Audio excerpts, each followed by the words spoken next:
Before we get to the Patriots' specific game plan, Jonathan, Tom Brady's hand injury, very mysterious. Do you think that affects their offensive game plan versus the Jaguars? Yeah, it's impossible to know, right? I mean, the Patriots won't even say who ran into Tom Brady, the mystery Patriot that obviously all of New England would probably hate right now.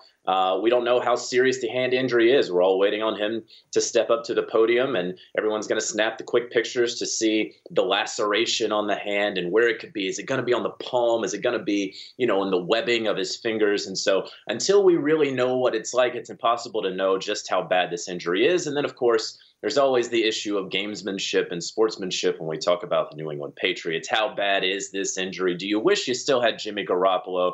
Is Tom Brady's hand still attached to his body? All of those questions we do not know the answers to because this is a team that is coached by Bill Belichick.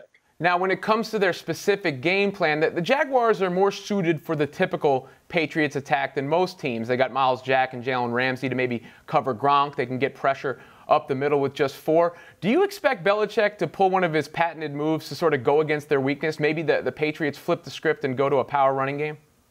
You'd have to imagine that that's going to be the case, right? That's been Bill Belichick's MO for a very long time. That's what he does. He attacks your weakness. He finds it. He exploits it. And he especially does that in the postseason. You're exactly right, though. This Jaguars defense seems really well equipped to handle the Patriots. I'm not saying the Jaguars will win and beat the Patriots like they stunned everyone last week in Pittsburgh. But look, you know that Tom Brady cannot throw 53 times against this team like he did last week against the Tennessee Titans. This is a defense that I'm talking about with the Jaguars that's created 4 turnovers in 2 playoff games. And, Brady hasn't taken care of the ball as well recently as he has in recent years. He had 8 picks this season that were his most since 2014. You look at a guy like Malik Jackson there in the defensive interior of the Jacksonville Jaguars line. He's getting pressure game after game. And so, yes, I think that you have to look to a Deion Lewis or a James White to get that power run game started. And then, of course, look, Gronk is going to show up. He's going to get you catches. He's going to get yards after the catch. He was second best this season only to Travis Kelce. He's definitely the greatest tight end in NFL history. So get the ball in Gronk's hands, pound the ball on the ground, and that's how you're going to beat the Jacksonville Jaguars. Now, on the other side, we know what the Jaguars like to do, and that's Leonard Fournette. Of course, the Patriots are going to try to stop that. Do you think the Jaguars are going to stick with what got them there, or will they, try to go deep down the field, something to throw the Patriots off?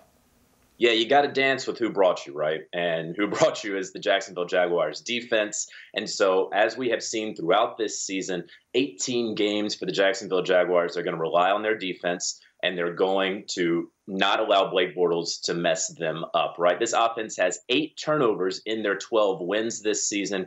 Look, Bortles has gotten some hate. The truth is he's not a great quarterback. He's the worst quarterback that's remaining in the playoffs. He was the worst quarterback remaining in the playoffs last week when there were 4 other teams. And so you don't want to see him air the ball out. In fact, I went through it. He's 1 for 4 this postseason. In 2 games, he's passed the ball 5 times that has gone 15 yards or more in the air. They are not letting him take a whole bunch of shots. That's what you have to do with Blake Bortles. You have to keep the ball on the ground. Look, he escaped. We're seeing him right here. He escaped against Buffalo and against Pittsburgh. He can get on the ground and scramble a little bit. You want to give the ball to Leonard Fournette, but most importantly, Blake Bortles cannot turn the ball over. I do not see him airing the ball out this week against the Patriots.